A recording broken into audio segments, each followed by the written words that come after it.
I've got a new 10 acre in Columbus, Montana in Stillwater County. This is located between Billings and Bozeman, Montana. My name is Miles McLaughlin here at Wilco Land. I'm going to break down this property in this video for you. I'm going to answer a lot of common questions and FAQs. I'm going to talk about things like accessing this property.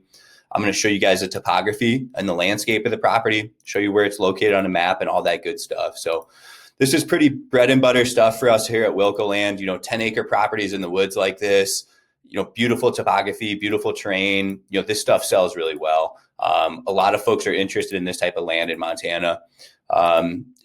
Our photographer did a great job capturing the area too with these aerial images. So just want to kick off the video with a disclaimer. This isn't legal advice. This is not real estate advice. I'm sharing my opinion, my thoughts, and information on the property through my own due diligence. You as a buyer are going to need to conduct your own due diligence and verify this is the right land investment for you. So let's get started. Let's look at the property here on a map and see where we're located here in Montana. This is in Stillwater County. Like I said, between Bozeman and Billings right here, little town of Columbus, Montana off I-90. You can get off in Columbus and take, this Joliet Road down here.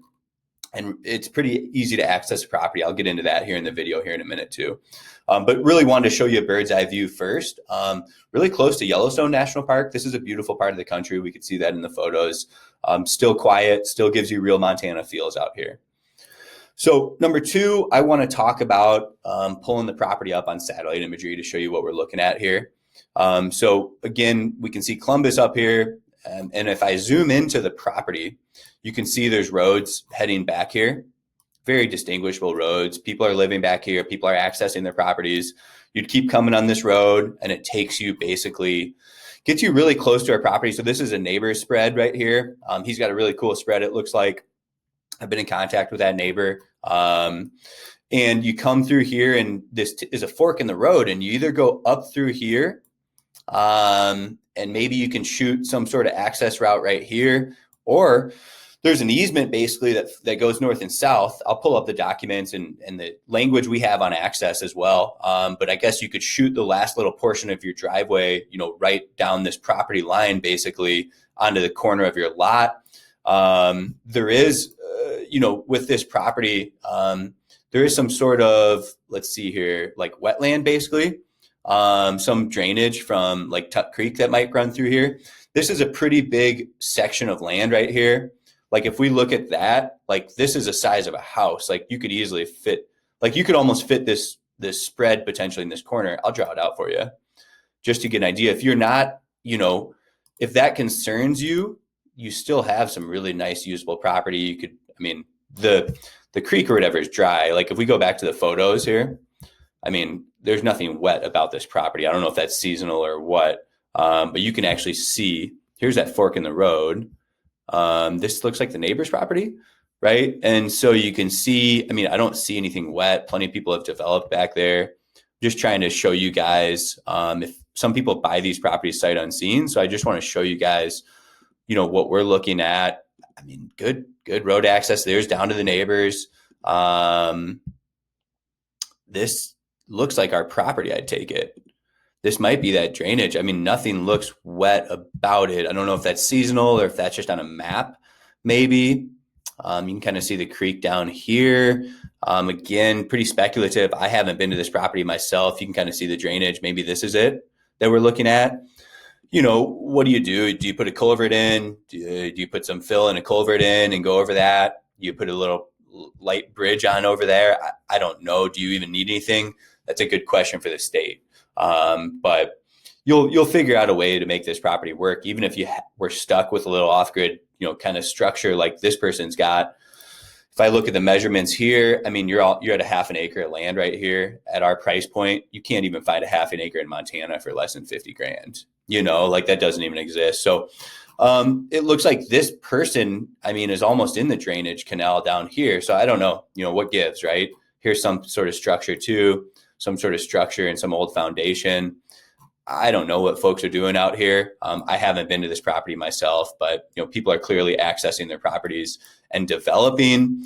Like I said, the property slopes gently up here, and you've got a pretty sweet, area on this side of the property. A lot of nice usable space. So get with the neighbors, I guess, get with a road guy, a surveyor, even an attorney. They can plat out where your easement is and where your access route is. So, that's just all part of land development, dealing with all this stuff. We're selling the raw product right here. And I want to talk about, access in terms of what I have on paper. The title company will ensure access here. There's an easement here. So there's a 60-foot wide access easement. This is highlighted from the title company. This is from Hermit Creek Ranches subdivision when this area was created. Obviously, they didn't create 24 properties to landlock them all. All your neighbors are accessing their properties. All these properties have access. And the reason I say that is because if you look at the covenants from Hermit Creek Ranch, from Mickelson Land Company that put this thing together, Hermit Creek Ranch, see that here? I'm showing you that right here, and I'll zoom in a little bit. This is linked in the website. I'll show you where it's at here in a second. But there's some rules, general provisions. Number 2 talks about access, right? And that's harder to read. I paraphrased this on the website. There's no existing driveway to the property. There's platted access, described in the covenants. You can click here. That opens this document that I was just looking at for you. In addition, the plat map can be seen here, a summary of access language. The indication, or, you guys can read yourselves, right? I'll let you read this, but it talks about owners of the land located within said area, right? Maintenance and improvement of such roads shall be responsibility of solely the owner or owners of the lots, access to which is available over such road or trail, right? So to me, it kind of implies accessing it from here is potentially available too. I mean, it talks about the existing roads and trails, and it talks about that, right? I mean, you might need an attorney to really distinguish it if your neighbors are against this, but you can read this section too. See this, the opening, improvement, and maintenance of lateral roads or trails from such primary road or trail to a specific building site shall be the responsibility of the owner of such lot. It kind of implies hey, you can pick different it doesn't give you a clear access point, but there's access there. Title company will ensure it. Work with an attorney, work with a surveyor, work with the state, the county, whatever you need to do to get where you want your access to be. Like I said, my first person I'd be contacting is maybe a surveyor and a road guy. If need be, I'd go up the ladder to potentially an attorney to help you put that easement in place or help you identify where that easement is and driveway. If you need a culvert or something through that wetland or riverine, get with the state, see what they're going to require. Maybe it's just a culvert and some fill. Maybe it's a little bridge. Maybe nothing's required. I definitely, am guessing something's going to be required there over that wetland if that's required. So, that's mostly all I have to share about the property. When we talk about access, just use these GPS coordinates and plug them right into Onyx Maps. This is my favorite app to use for land viewings. All I'm doing here is plugging these coordinates in. And again, you're going to, do not go on other people's properties, right? That is, go view the property, don't go on other people's properties, right? If the road stops here, get out your vehicle, walk along the easement here and go access our property, right? That'd be my recommendation, or walk along the road, access it via property line right there.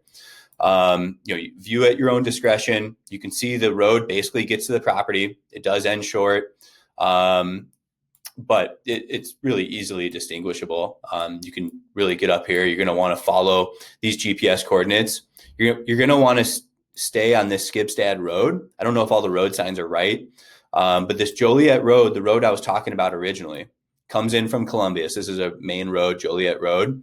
You're going to come down here and you're going to head south on that road. I believe it's right here. And that's going to take you, it's a little further up. You're going to head south on that road. I believe it's Skibstad Road or Hermit Creek Road. You're going to stay south on this Skibstad Road. Instead of going right on Hermit Creek Road, see how that'll take you off to the west? You're going to stay on this Skibstad Road, which kind of weaves through here, weaves through these properties, right? And then comes down and ends basically right here. So again, we've kind of summed up the property. We've talked about access. We've talked about location. We've talked about what we know on access. Camping and RVs are allowed. There's not going to be many restrictions on this property. We're out here in Montana. Like, that's a huge selling point of the property, is the freedom to use your land as you wish, whether it be a hunting property, a recreational property, or just a pure land investment in Southwest Montana near Yellowstone National Park and Bozeman. So whatever you decide to do, whether it's a yurt, a tiny home, a off-grid cabin, that's up to the buyer. There's going to be a ton of potential here. Even just camping on the property is a potential use here. So take a peek. If you're interested in 10 acres, Montana, no better place to look than right here. We do have other land deals in Montana across the Western United States and Mountain West. Check out our website. We do offer more of a self-service business model. I'm here to have a high-level conversation. If you're interested in buying, if you're interested in talking numbers, get with me. We're in the business of moving land. You can reach me here at 605-299-5553. Again, I encourage you to check out the website. We do have a handful of other deals in the state of Montana to take a peek at here, and also the Panhandle, Idaho, even out into Washington and Oregon, and Western South Dakota. So if we look at these Montana deals, you can see there's a 5 acre down in Ennis, got some property in Columbia Falls, Kyla, Kalispell area, Libby, Montana area. So take a peek at our spread. Again, get with us if you have questions, 605-299-5553. Thanks for tuning in.